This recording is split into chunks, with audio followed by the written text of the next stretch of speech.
নমস্কার নমস্কার নমস্কার নমস্কার নমস্কার আপনাদের সবাইকে সবাইকে সবাইকে নমস্কার জানাচ্ছে আপনাদের সৌমিত্র বসু। সবাইকে অজস্র শুভকামনা জানাচ্ছে, সবাইকে স্বাগত জানাচ্ছে আজকের এই শরণাগত অনুষ্ঠানে এবং সবাইকে শুভ সকাল জানাচ্ছে। শুভ হোক, শুভ হোক, সকলের শুভ হোক, সকলের ভালো হোক, সকলের মঙ্গল হোক, কল্যাণ হোক, কল্যাণ হোক, কল্যাণ হোক, কল্যাণ হোক, ভালো হোক। আজকে দুটি কারণে বিশেষ দিন। আসামে মাধবদেব তার তিরোভাব ঘটেছিল আজকের তিথিতে। মাধবদেব, আপনাদের এর আগে শঙ্করদেবের কথা বলেছিলাম। শঙ্করদেবকে প্রায় বলা যেতে পারে যে আসামের চৈতন্যদেব, আসামের মহাপ্রভু।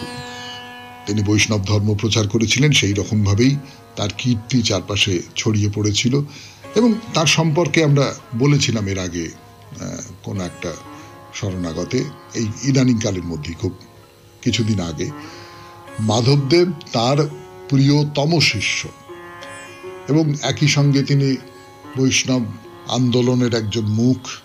আসামে বৈষ্ণব আন্দোলনের গ্রন্থ রচনা করেছেন। বৈষ্ণব যে গোষ্ঠী, তার সংগঠনের দায়িত্বে ছিলেন এবং খুবই ভালো সংগঠক ছিলেন। এই সব কিছু মিলিয়ে মাধবদেব বৈষ্ণব ধর্ম আন্দোলনের ক্ষেত্রে একজন অত্যন্ত গুরুত্বপূর্ণ নাম। আর দ্বিতীয় যে নামটি উচ্চারণ করব তার কোনো পরিচয় দেবার কোনো দরকার নেই, বিভূতিভূষণ বন্দ্যোপাধ্যায়। বিভূতিভূষণ বন্দ্যোপাধ্যায় সম্পর্কে আর কি বলবার আছে, অসামান্য একজন সাহিত্যিক। তার জন্মদিন আজকে 12 সেপ্টেম্বর 1894 খ্রিস্টাব্দ। আমরা যদি আজকে বিভূতিভূষণের অন্তত একটা ছোট গল্প পড়ি, তাহলে সেইভাবে যদি তর্পণ করি। বেণী মাধবশীলের পঞ্জিকা অনুযায়ী আজকের দিনটার কথা এবারে বলি। আজকে 26শে ভাদ্র 1432, ইংরেজির 12 সেপ্টেম্বর 2025, শুক্রবার, পঞ্চমী, কৃষ্ণপক্ষ। সূর্যোদয়ের সময় ভোর 5:25, সূর্যাস্তের সময় বিকেল 5:43। নক্ষত্র ভরণী।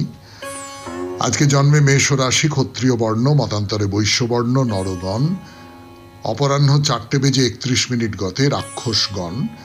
রাত্রি 10:05 গতে বৃষ রাশি, বৈশ্যবর্ণ, মতান্তরে শূদ্রবর্ণ। আমাদের হোয়াটসঅ্যাপে চিঠি পাঠাবার নাম্বার 9831922927। চিঠির গোড়ায় অতি অবশ্যই SG লিখতে হবে। তাহলে এবার আজকের অনুষ্ঠান সম্পর্কে বলি। প্রথমে পুরাণ চিরন্তনে বেশ কদিন ধরে পুরোহিত সম্পর্কে বলছি। পুরোহিত, প্রাচীনকালে পুরোহিত একটি অত্যন্ত গুরুত্বপূর্ণ রাজপদ, আমি এই কথাটা বলতে চাই। অর্থাৎ পুরোহিতকে প্রায় প্রধান পরামর্শদাতা বলা যেতে পারে। প্রথম রত্ন তিনি রাজসভার। পুরোহিত ছাড়া রাজা অসম্পূর্ণ। তো সেই পুরোহিতের কথা শোনাচ্ছি আপনাদের। তারপরে চলে যাব স্বামী বিবেকানন্দের রচনা থেকে পাঠ। এই পর্বে রচনার নাম আত্মা, ইহার স্বরূপ ও লক্ষ্য। অতঃপর ভগবদ্গীতা থেকে পাঠ, স্বামী রঙ্গনাথানন্দজির অনুবাদে ব্যাখ্যায় ভগবদ্গীতা। স্বামী গোকুলানন্দজির রচনা থেকে পড়ে শোনাবো। তারপরে আপনাদের চিঠিপত্র, আর শেষে বাইরে দূরে। 92.7 বিগ FM এ শরণাগত অনুষ্ঠান শুনতে বসেছেন। আমি আছি আপনাদের সঙ্গে, আপনাদের সৌমিত্র বসু। পুরাণ চিরন্তন, পুরোহিতের কথা গানের পর। গান শেষ করে ফিরে এলাম। 92.7 বিগ FM এ শরণাগত অনুষ্ঠান শুনছেন। তো পুরোহিতের জন্য সব, পুরোহিতের জন্য রাষ্ট্র শাসন ঠিক মতো হবে, পুরোহিতের জন্য শত্রুকে পরাজিত করা যাবে। এবং এই যে পুরোহিতের এই বিদ্যা, এই যে পুরোহিতের প্রজ্ঞা, জ্ঞান, এর সঙ্গে আস্তে আস্তে আস্তে আস্তে নানান রকমের অলৌকিকতা মিশতে আরম্ভ করলো। কিন্তু যেটা পুরোহিতের কাছে দাবি, সেটা কি?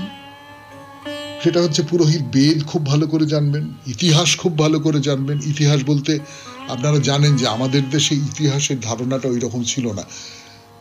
মহাভারত ইতিহাস, রামায়ণ ইতিহাস, ইতিহাস হিসেবেই দেখা হতো একে। তো সেইগুলো খুব ভালো করে জানবেন। ধর্মশাস্ত্র খুব ভালো করে জানতে হবে তাকে। দণ্ডনীতি অর্থাৎ আইন কানুন যদি বলি, সেই আইন কানুন খুব ভালো করে জানতে হবে তাকে, জ্যোতিষশাস্ত্র খুব ভালো করে জানতে হবে তাকে, এবং মারণ, উচাটন, বশীকরণ, নানান রকমের সমস্ত মন্ত্র চালনা, এই সব কিছুতে তিনি খুব পারদর্শী হবেন। এইগুলো পুরোহিতের কাছ থেকে আশা করা হচ্ছে। এর মধ্যে মারণ, উচাটন, বশীকরণ এগুলো তো আছে, এগুলো হচ্ছে গোপন বিদ্যা, গোপনে শত্রুকে নাশ করা, এরকম সব এই তো প্রথা আছে। কিন্তু তার বাইরে তার বিদ্যাবত্তা, তার জ্ঞান এবং তার কি বলবো, তার দ্রষ্টা হিসেবে তার যে ভূমিকা, সেটা খুব গুরুত্বপূর্ণ। মানে একটা, এই ধরুন আমি যদি চাণক্যর কথা বলি, চাণক্য মুদ্রা রাক্ষস নাটকে, বিশাখ দত্তের মুদ্রা রাক্ষস নাটকে, বা দ্বিজেন্দ্রলাল রায় যেখান থেকে মুখ্যত নিয়েছেন তার চন্দ্রগুপ্ত নাটকের যে চাণক্য, তিনি অনেকটা দূর পর্যন্ত দেখতে পান। তিনি মন্ত্রী ছিলেন, কিন্তু আমি বলছি তিনি ব্রাহ্মণ ছিলেন, একজন বিদ্বান ব্রাহ্মণ ছিলেন। তিনি অনেকটা দূর পর্যন্ত দেখতে পান। এইটা অনেকটা দূর পর্যন্ত দেখতে পাওয়া, এই যে জ্ঞানী মানুষের পরামর্শ নেওয়া, এই যে জ্ঞানী মানুষের কথা অনুযায়ী রাজ্য পরিচালনা করা, এইটা রাজার একটা অন্যতম কাজ। যে কাজটা হয়তো ক্ষমতায় অন্ধ হয়ে যারা রাজা হন তারা ওই রকম করে পালন করেন না, কিন্তু তখনকার দিনে এটা করতে হবে, এই রকম কথা বলা হতো। তো কৌটিল্য, চাণক্যের কথা বলতে বলতে বলি, কৌটিল্য যখন খ্রিস্টপূর্ব ৪র্থ শতাব্দীতে অর্থশাস্ত্র লিখছেন, তখনও পর্যন্ত পুরোহিত রাজা এবং রাজকার্যের সঙ্গে একেবারে ঘনিষ্ঠভাবে যুক্ত। কৌটিল্য কি বলছেন পুরোহিত সম্পর্কে বলবার জন্য ফিরে আসছি 92.7 বিগ এফএম এ শরণাগত অনুষ্ঠানে। গান শেষ করে ফিরে এলাম 92.7 বিগ এফএম এ শরণাগত অনুষ্ঠান শুনছেন। কৌটিল্য কি বলছেন, পুরোহিতের সম্মান প্রসঙ্গে কি বলছেন, পুরোহিতকে কেমন ভাবে সম্মানিত করা হবে, রাজার সঙ্গে পুরোহিতের সম্পর্কটা কিরকম হবে। বলছেন, একজন শিষ্য আচার্যকে যেভাবে মেনে চলে, একজন পুত্র পিতাকে যেভাবে সম্মান করে, অথবা একজন ভৃত্য যেভাবে প্রভুর অনুবর্তন করে, রাজা ঠিক সেইভাবে পুরোহিতের অনুবর্তন করবেন। অর্থাৎ পুরোহিতই যেন প্রভু, পুরোহিতই যেন অভিভাবক, রাজা তার অভিভাবকত্ব স্বীকার করে নেবেন। তিনি রাজ্য পরিচালনা করবেন ঠিক আছে, কিন্তু করবেন পুরোহিতের মত অনুযায়ী, পুরোহিতের পরামর্শ অনুযায়ী। তার কথা রাজাকে মেনে চলতে হবে।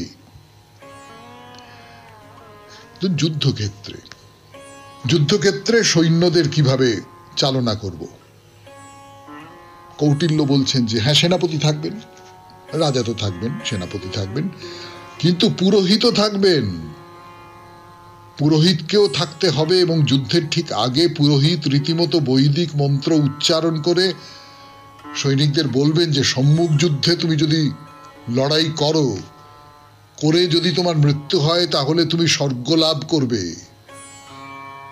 মানে সৈন্যদের উত্তেজিত করা, এই উত্তেজিত করবার দায়িত্বটাও পুরোহিত নিচ্ছেন। এই সূত্র ধরে আমাদের অনিবার্যভাবে, আমার অন্তত মনে পড়ে যাচ্ছে ভগবদ গীতার কথা, যে ভগবদ গীতা আমরা একটু পরেই পড়ে শোনাব, যে উদ্বুদ্ধ করা। কৃষ্ণ তো পুরোহিতের কাজটাই করছেন। তো রাজার ভালো এবং শত্রু রাজার খারাপ মন্দ, তার জন্য পুরোহিত মন্ত্র উচ্চারণ করছেন। এ তো মহাভারতে আমরা দেখেছি।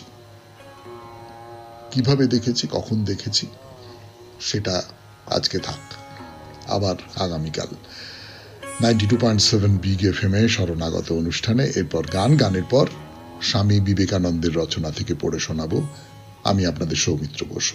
ফিরে এলাম 92.7 বিগ এফএম এ শরণাগত অনুষ্ঠানে। আমি আছি আপনাদের সঙ্গে, আপনাদের সৌমিত্র বসু। এখন স্বামী বিবেকানন্দের রচনা থেকে পাঠ, আত্মা ইহার স্বরূপ ও লক্ষ্য। যতটা পড়েছিলাম তারপর থেকে পড়ে শোনাই। এই দুইটি ভাবধারা লক্ষ্য করিলে আমরা সঙ্গে সঙ্গে বুঝিতে পারি ভাব দুইটি স্বরূপও তো এক। প্রাথমিকভাবে একটি আশাবাদী, অপরটি নৈরাশ্যবাদী। একটি অপরটির ক্রমবিকাশ মাত্র।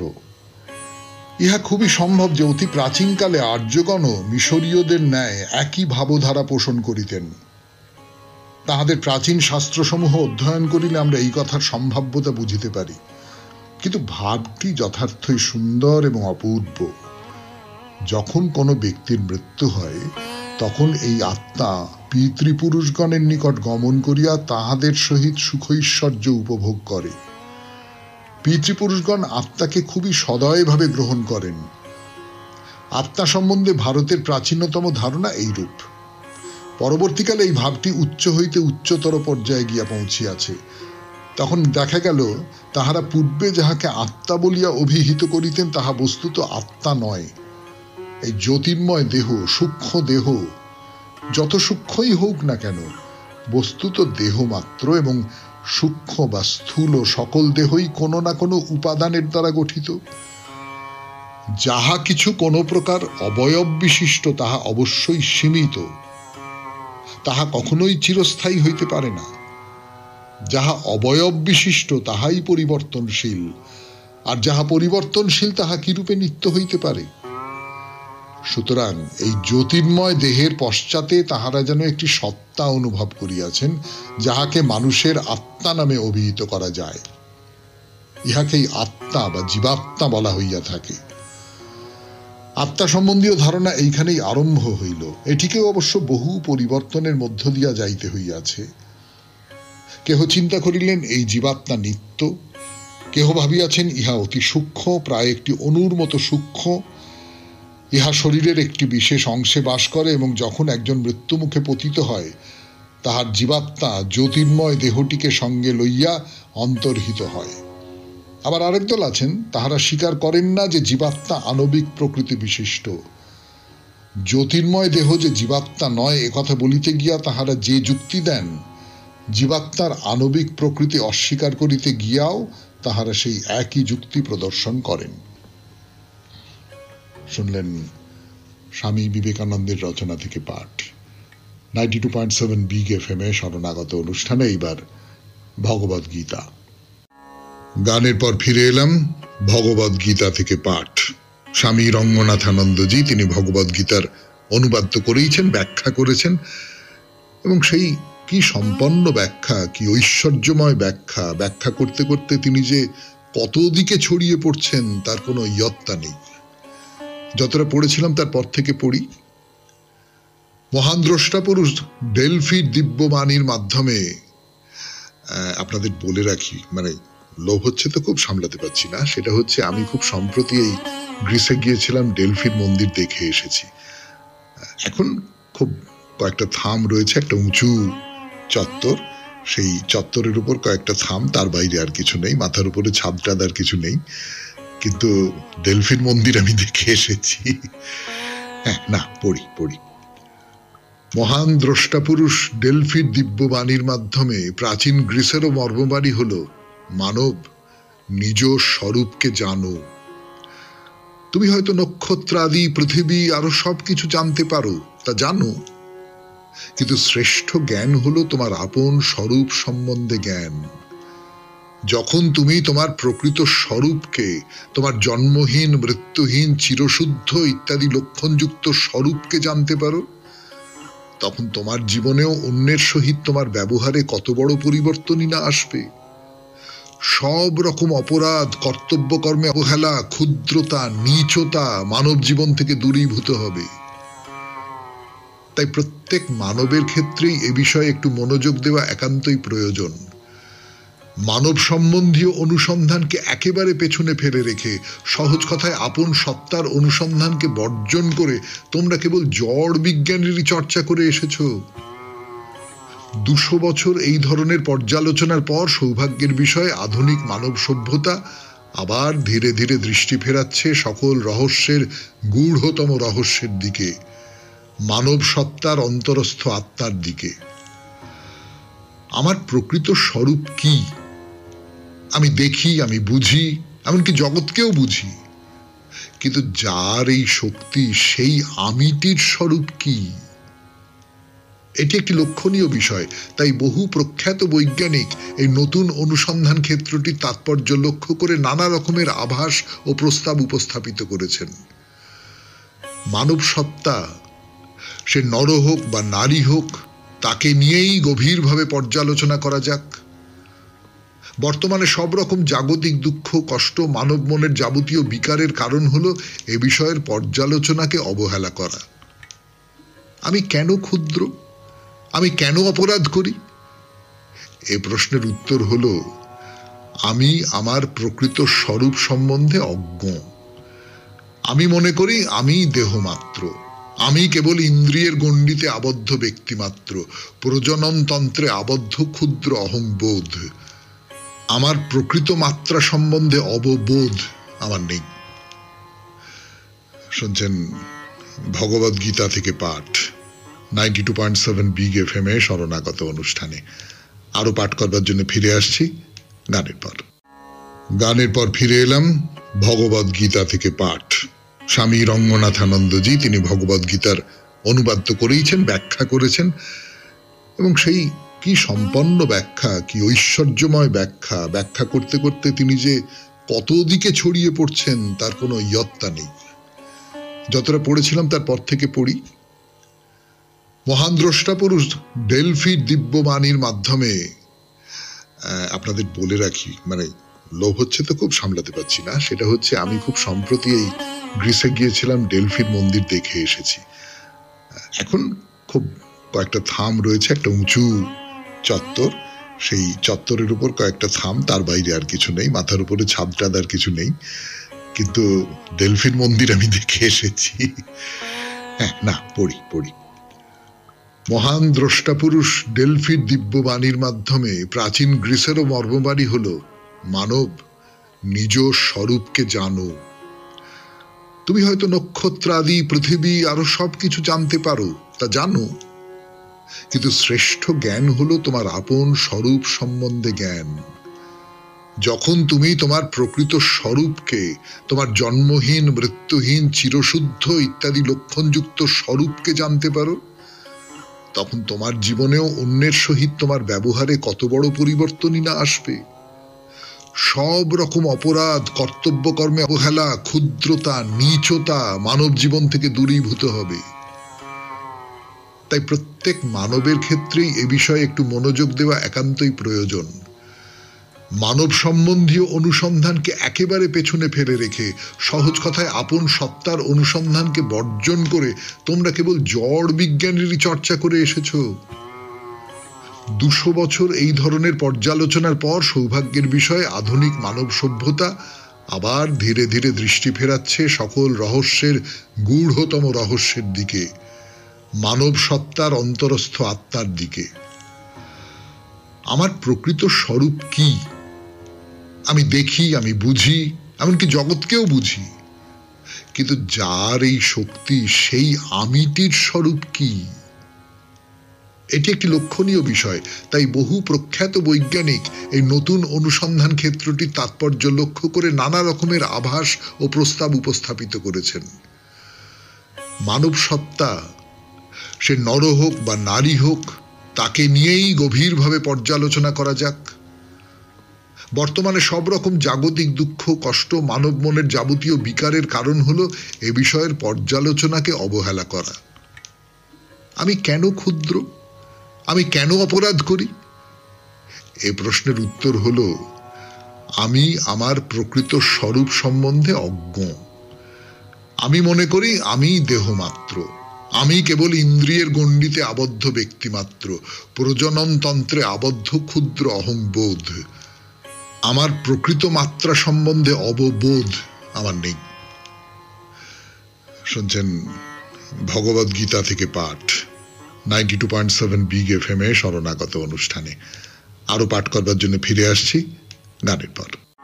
স্বামী গোকুলানন্দের রচনা থেকে পাঠ, 92.7 বিগ FM এ শরণাগত অনুষ্ঠানে। অধ্যায়ের নাম পূর্ণতার পথে। পৃথিবীতে জন্মেছি তো দাগ রাখার জন্যে। এই দাগ রাখতে হলে, জগৎকে কোনো তাৎপর্যময় অবদানে মণ্ডিত করতে হলে বা উল্লেখযোগ্য কোনো উচ্চতা অর্জন করতে হলে আমাদের আভ্যন্তরীণ জীবনের গুরুত্বকে উপলব্ধি করতে হবে। অধ্যবসায়ের সাথে অন্তর্মুখীনতার অনুশীলন করতে হবে। বিজ্ঞান, সাহিত্য বা যে কোনো সৃজনশীল ক্ষেত্রে দিকপালেরা নিঃসন্দেহে স্বীকার করবেন যে তাদের অন্তরস্থ জীবনই তাদের সকল মৌলিকতার উৎস। অন্তরস্থ নির্জনতায় অভ্যস্ত হলেই আপনি অর্জন করতে পারবেন এক সত্যিকারের সুসংহত ব্যক্তিত্ব। বজায় রইবে আপনার স্নায়ুতন্ত্রের ভারসাম্য, জীবনে আসবে স্থিতি আর শান্ত ভাব। বিপুল হতাশার মধ্যেও এই অন্তরস্থ নির্জন বাস আমাদের জয়কে সুনিশ্চিত করবে। আমাদের চিন্তা ও কর্মে এক সদর্থক অভিমুখ সৃষ্টি হবে। যেমন ধরুন, কোনো ব্যক্তি যদি ক্রমাগত বলে চলেন আমি ক্লান্ত, আমি শ্রান্ত, আমি অবসন্ন, আমি বিধ্বস্ত, তার ব্যাধি তো কমবেই না, বরং তার হাল আরো খারাপ হবে। ক্রমাগত ঘ্যান ঘ্যান না করে যদি তিনি এই শক্তিটাই নিয়োজিত করেন তার ক্লান্তির সঙ্গে যোঝাযুঝিতে, যদি তাকে জয় করতে চেষ্টা করেন, ব্যাপক উপকার হবে তারই।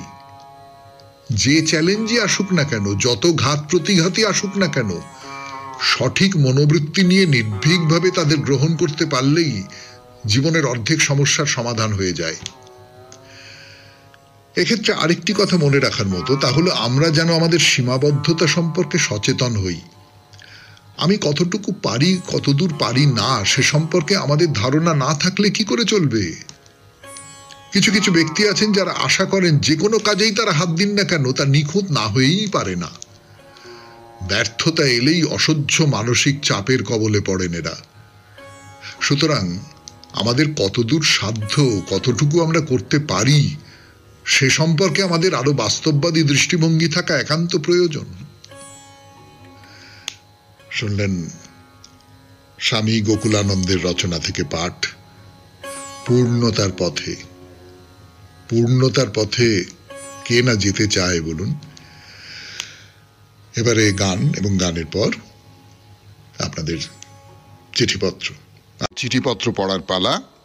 আজকের চিঠিটি লিখেছেন ডক্টর আশিস কুমার বেরা, রামরাজাতলা, হাওড়া থেকে। পড়ি। মহাশয় সৌমিত্রদা, আজকে অর্থাৎ ইংরেজির 25/8/2025 সকাল 5টা থেকে 7টার মধ্যে শরণাগত অনুষ্ঠান চলাকালীন যে প্রস্তাব আপনি ঘোষণা করলেন 92.7 FM চ্যানেলের পক্ষ থেকে, সেটা শুনে আমাদের মতো বর্ষিয়ান শ্রোতাদের খুবই ভালো লাগলো। অনুষ্ঠানটি অডিও হোক বা অডিও ভিডিও যেটাই হোক না কেন, ইউটিউব মাধ্যমে অন্য নামে অনুষ্ঠিত হলেও খুবই জনপ্রিয় হবে বলে আমার বিশ্বাস। শরণাগত পরিবারের সদস্য হতে গেলে কার সঙ্গে যোগাযোগ করব ফোনের মাধ্যমে তার মোবাইল নাম্বারটি দয়া করে জানিয়ে দিলে বিশেষভাবে উপকৃত হব। নমস্কার নেবেন, ডক্টর আশিস কুমার বেরা, রামরাজাতলা, হাওড়া। এখানে তো কোনো ফোন নাম্বার দিতে পারবো না, এখানে ফোন নাম্বার দেওয়ার বাধা আছে। আপনি একটু দেখে নেবেন, শরণাগত সৌমিত্র পরিবার বলে হোয়াটসঅ্যাপে একটি পরিবার আছে, তার কারুর না কারুর সঙ্গে আপনার যোগাযোগ হয়েই যাবে। এবং আমি অন্যদেরও অনুরোধ করছি যারা ওই পরিবারের সদস্য, তারা যদি আশিসবাবুর সঙ্গে একটু যোগাযোগ করে নিতে পারেন। আর হ্যাঁ, একটি ইউটিউব চ্যানেলে অন্য নামে, স্মরণে সৌমিত্র নামে এই অনুষ্ঠান শুরু হবে 1 অক্টোবর থেকে। এবারে তাহলে একটু গান শুনি, গানের পর বাইরে দূরে 92.7 বিগ FM এ শুনছেন শরণাগত। 92.7 বিগ FM শুনছেন শরণাগত। দেবী কান্তেশ্বরীর মন্দির এখন বাইরে দূরে। তো আমি আপনাদের বলেছিলাম যে মন্দিরটা বহু প্রাচীন, কিন্তু পরবর্তীকালে সংস্কার করা হয়েছে, ভাঙচুর হয়েছিল এই মন্দির, সেই সমস্ত নিয়ে তো আমাদের কথাবার্তা যা বলবার বলা হয়ে গেছে। তো প্রাচীন মানে কত প্রাচীন?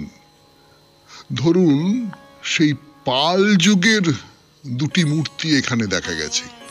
পাল যুগ মানে ধরুন তুর্কি আক্রমণ হয়েছে, তার আগে এখানে সেন বংশ রাজত্ব করেছে, তারও আগে ছিল পাল বংশ, সেই পাল বংশের তৈরি দুটি মূর্তি এখানে দেখা গেছে।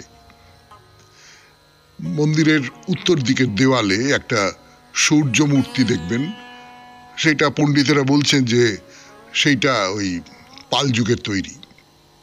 মানে অত বছর আগে থেকে সমস্ত রকম ধ্বংসলীলা, প্রাকৃতিক এবং মানুষের, মানবিক শব্দটা ব্যবহার করতে পারবো না, সেইটা বাঁচিয়ে সে থেকে গেছে সূর্যমূর্তি।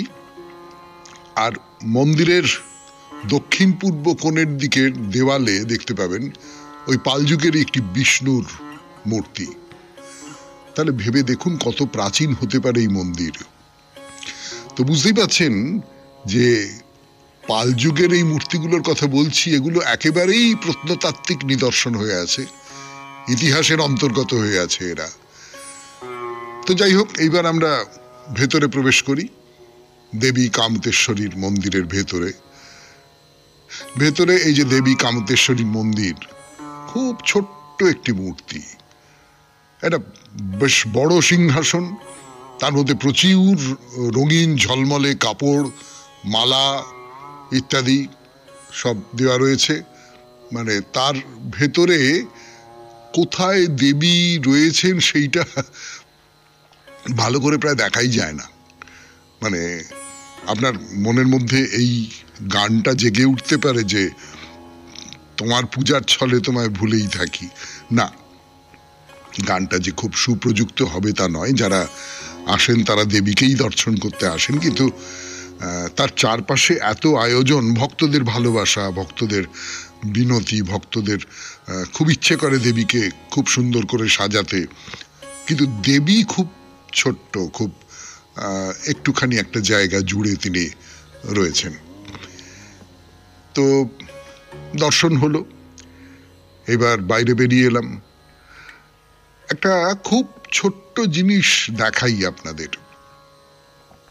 এই দেখুন, মন্দিরের ঠিক বাইরে একটা কি বলবো এটাকে, একটা পিঁড়ের মতন রয়েছে। পিঁড়ে, কিন্তু সেটা কাঠের পিঁড়ে নয়। আজকাল তো পিঁড়ে দেখাই যায় না। আমাদের সময় ছোটবেলায় এরকম পিঁড়ে ছিল, ছোট্ট ছোট্ট নিচু নিচু পিঁড়ে। তো সেই পিঁড়ে, ওটা পাথরের হতে পারে, ইটের হতে পারে, কিন্তু এই পিঁড়েটা খুব গুরুত্বপূর্ণ। আসলে রাজা যখন মন্দিরে আসতেন তিনি তো পুজো দেবেন, কিন্তু এই পুজোটা তো তিনি যে কোনো সাধারণ মানুষের মতো মাটিতে বসে দিতে পারেন না। সেই জন্যে এই মন্দিরের ঠিক বাইরে এই পিঁড়েটা রাখা থাকতো, বা এখনো পর্যন্ত আছে। রাজামশাই এইখানে বসে পুজো দিতেন। শুনছেন কামতেশ্বরী মন্দিরের কথা 92.7 বিগ FM এ শরণাগত অনুষ্ঠানে। আরো কথা বলবার জন্য ফিরে আসছে আপনাদের সৌমিত্র বসু গানের পর। গান শেষ করে ফিরে এলাম 92.7 বিগ FM এ শরণাগত অনুষ্ঠান শুনছেন। যেটা বলছিলাম যে একটা পাথরের বা ইটের, মনে হয় পাথরেরই একটা পিঁড়ে রাখা রয়েছে মন্দিরের, ওই মূল মন্দিরের ঠিক বাইরে। সেখানে বসে রাজা পুজো দেবেন, সেই জন্যে। আর একটা জায়গা দেখাই আপনাদের, এখানে বলি হতো। হ্যাঁ, দেবী কান্তেশ্বরী মন্দির, হ্যাঁ, শাক্ত দেবী, সেখানে বলি হতেই পারে, কিন্তু কি বলি হতো বলুন তো? একটা ছোট্ট জায়গা, ওই জায়গাটা ওই শ্বেত পাথর দিয়ে পুরোটা বাঁধানো রয়েছে, তার মধ্যে একটা চৌকো জায়গা, সেখানে ওই শ্বেত পাথরের স্ল্যাবগুলো বসানো হয়নি। মানে হয়তো একটা, দুটো, তিনটে, চারটে এইরকম স্ল্যাব বসানো হয়নি। সেখানে মাটি, অল্প অল্প ঘাস গজিয়েছে। মানে এই জায়গাটা একটু আলাদা করে রেখে দেওয়া আছে। এইটা আসলে বলি দেবার জায়গা। কিন্তু কি বলি দেওয়া হতো? মহিষ বলি না, পাঁঠা বলি না, তাহলে কি বলি দেওয়া হতো? বলি দেওয়া হতো পায়রা। দেবী কান্তেশ্বরীর মন্দিরে পায়রা বলি দেওয়া হতো। দেখা হলো দেবী কান্তেশ্বরীর মন্দির, কোচবিহারের খুব বিখ্যাত মন্দির, কোচবিহার জেলার খুব খুব বিখ্যাত মন্দির, শাক্ত মন্দির। বহু মানুষ বহু দূর থেকে এই মন্দির দর্শন করতে আসেন। তাহলে এবার আর কোনো মন্দিরের দিকে যাওয়া যাক। কোথায় যাওয়া যায়, কোথায় যাওয়া যায়, কোথায় যাওয়া যায়? আমরা মদনমোহন মন্দির তো দেখেছি, তারপর শাক্ত মন্দির দেখলাম। এবারে শিবের মন্দির দেখা যাক। কোচবিহারে একটি খুব বিখ্যাত শিব মন্দির আছে। সেই শিব মন্দিরটার নাম হচ্ছে সিদ্ধানাথ শিব মন্দির। এই যে সিদ্ধানাথ শিব মন্দির, এই শিব মন্দির দেখতে যাব আমরা। কিন্তু একটা জিনিস দেখুন খেয়াল করে, যে এই যে কোচ রাজবংশ, এই রাজবংশ একই সঙ্গে এই অঞ্চলের যে বৌদ্ধ, হিন্দু, এই সমস্তটা একসঙ্গে মিলিয়ে দিয়েছে। মন্দির মসজিদ স্থাপত্যের মিশ্রণকে একসঙ্গে ধরে রেখেছে। এই যে রাজবংশ, এই রাজবংশের মধ্যে একটা সামূহিক মিলনের খুব প্রবণতা ছিল। সেইটা এই যে মন্দির এবং মন্দিরের যে স্থাপত্য, মন্দিরের যে নির্মাণের ধরন, এই সমস্ত কিছুর থেকে খুব ভালো করে বুঝতে পারা যায়। তো এই যে সিদ্ধানাথ শিব মন্দির, এই শিব মন্দির কবে নাগাদ তৈরি হয়েছিল? যেটা জানা যায় সেটা হচ্ছে যে রাজা উপেন্দ্র নারায়ণ, কোচবিহারের রাজা যারা, তারা প্রত্যেকেই নামের সঙ্গে নারায়ণ মেশানো রয়েছে। তারা মুখ্যত বৈষ্ণব, এবং আপনারা জানেন যে মদন মোহনের মন্দির এখানকার সবচেয়ে বড় মন্দির, যেটা রাজারা তৈরি করিয়ে দিয়েছিলেন। তো সেই উপেন্দ্র নারায়ণ, তার রাজত্বকাল হচ্ছে 1714 থেকে 1763 খ্রিস্টাব্দ পর্যন্ত। রাজা উপেন্দ্র নারায়ণ তিনি এই মন্দিরটা নির্মাণ করিয়ে দিয়েছিলেন। 1714 থেকে 1763 তার রাজত্বকাল। তিনি ছিলেন কোচবিহারের অন্যতম প্রভাবশালী রাজা। এই যে শিবের বংশ, এই শিবের বংশ কোচ রাজবংশে বিশেষ জনপ্রিয় ছিল। সিদ্ধানাথ, সিদ্ধানাথ নামটা লক্ষ্য করবেন। এর মধ্যে এই এখানকার যে শৈব যে উপাসনার ধরন, এবং তার সঙ্গে সঙ্গে এই অঞ্চলের যে সিদ্ধানাথ, এটা সাধারণত কিন্তু শিবের মন্দির আমরা দেখিনি। স্থানীয় যে লোকবিশ্বাস, এই লোকবিশ্বাসের কতকগুলো বৈশিষ্ট্য এই নামকরণের মধ্যে দিয়ে বেরিয়ে আসে। তো আমরা পরের দিন এই সিদ্ধানাথ মন্দির, সেই মন্দিরের কথা বলবো। 92.7 বিগ FM এর শরণাগত অনুষ্ঠান আজকের মতো এখানেই শেষ করছি। আমাদের হোয়াটসঅ্যাপে চিঠি পাঠাবার নাম্বার 9831922927। চিঠির গোড়ায় অতি অবশ্যই SG লিখবেন। রবীন্দ্রনাথের কবিতা দিয়ে শেষ করি। কবিতার নাম প্রজাপতি। সকালে উঠেই দেখি প্রজাপতি একি, আমার লেখার ঘরে শেলফের পরে মেলেছে নিস্পন্দ দুটি ডানা। রেশমি সবুজ রং, তারপরে সাদা রেখা টানা। সন্ধ্যাবেলা বাতির আলোয় অকস্মাৎ ঘরে ঢুকে সারা রাত কি ভেবেছে কে জানে তা। কোনখানে হেথা অরণ্যের বর্ণগন্ধ নাই, গৃহসজ্জা ওর কাছে সমস্ত বৃথাই। বিচিত্র বোধের এ ভুবন, লক্ষ কোটি মন একই বিশ্ব লক্ষ কোটি করে জানে, রূপে রসে নানা অনুমানে। লক্ষ কোটি কেন্দ্র তারা জগতের, সংখ্যাহীন স্বতন্ত্র পথের জীবনযাত্রার যাত্রী, দিন রাত্রি নিজের স্বাতন্ত্র্য রক্ষা কাজে একান্ত রয়েছে বিশ্ব মাঝে। প্রজাপতি বসে আছে যে কাব্যপুঁথির পরে, স্পর্শ তারে করে চক্ষে দেখে তারে। তার বেশি সত্য যাহা তাহা একেবারে তার কাছে সত্য নয়, অন্ধকারময়। ও জানে কাহারে বলে মধু, তবু মধুর কি সে রহস্য জানে না ও কভু। পুষ্পপাত্রে নিয়মিত আছে ওর ভোজ, প্রতিদিন করে তার খোঁজ কেবল লোভের টানে, কিন্তু নাহি জানে লোভের অতীত যাহা। সুন্দর যা অনির্বচনীয়, যাহা প্রিয়, সেই বোধ সীমাহীন দূরে আছে তার কাছে। আমি যেথা আছি, মন যে আপন টানে, তাহা হতে সত্যলয় বাছি। যাহা নিতে নাহি পারে, তাই শূন্যময় হয়ে নিত্য ব্যাপ্ত তার চারিধারে। কি আছে বা নাই কিয়ে, সে শুধু তাহার জানা নিয়ে। জানে না যা, যার কাছে স্পষ্ট তাহা, হয়তো বা কাছে এখনই সে এখানেই আছে। আমার চৈতন্য সীমা অতিক্রম করি বহু দূরে, রূপের অন্তর দেশে অপরূপ পুরে। সে আলোকে তার ঘর, যে আলো আমার অগোচর। খুব ভালো থাকবেন, আনন্দে থাকবেন। নমস্কার।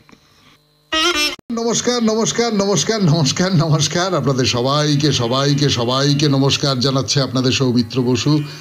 সবাইকে অজস্র শুভকামনা জানাচ্ছে, সবাইকে স্বাগত জানাচ্ছে আজকের এই শরণাগত অনুষ্ঠানে এবং সবাইকে শুভ সকাল জানাচ্ছে।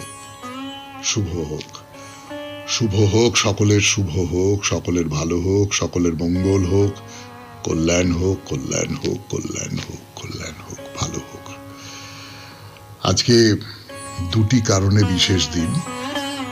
আসামে মাধবদেব তার তিরোভাব ঘটেছিল আজকের তিথিতে। মাধবদেব, আপনাদের এর আগে শঙ্করদেবের কথা বলেছিলাম। শঙ্করদেবকে প্রায় বলা যেতে পারে যে আসামের চৈতন্যদেব, আসামের মহাপ্রভু। তিনি বৈষ্ণব ধর্ম প্রচার করেছিলেন, সেই রকমভাবেই তার কীর্তি চারপাশে ছড়িয়ে পড়েছিল এবং তার সম্পর্কে আমরা বলেছিলাম এর আগে কোন একটা শরণাগতে, এই ইদানিংকালের মধ্যে, খুব কিছুদিন আগে। মাধবদেব তার প্রিয়তম শিষ্য এবং একই সঙ্গে তিনি বৈষ্ণব আন্দোলনের একজন মুখ। আসামে বৈষ্ণব আন্দোলনের গ্রন্থ রচনা করেছেন। বৈষ্ণব যে গোষ্ঠী, তার সংগঠনের দায়িত্বে ছিলেন এবং খুবই ভালো সংগঠক ছিলেন। এই সব কিছু মিলিয়ে মাধবদেব বৈষ্ণব ধর্ম আন্দোলনের ক্ষেত্রে একজন অত্যন্ত গুরুত্বপূর্ণ নাম। আর দ্বিতীয় যে নামটি উচ্চারণ করব তার কোনো পরিচয় দেবার কোনো দরকার নেই। বিভূতিভূষণ বন্দ্যোপাধ্যায়। বিভূতিভূষণ বন্দ্যোপাধ্যায় সম্পর্কে আর কি বলবার আছে?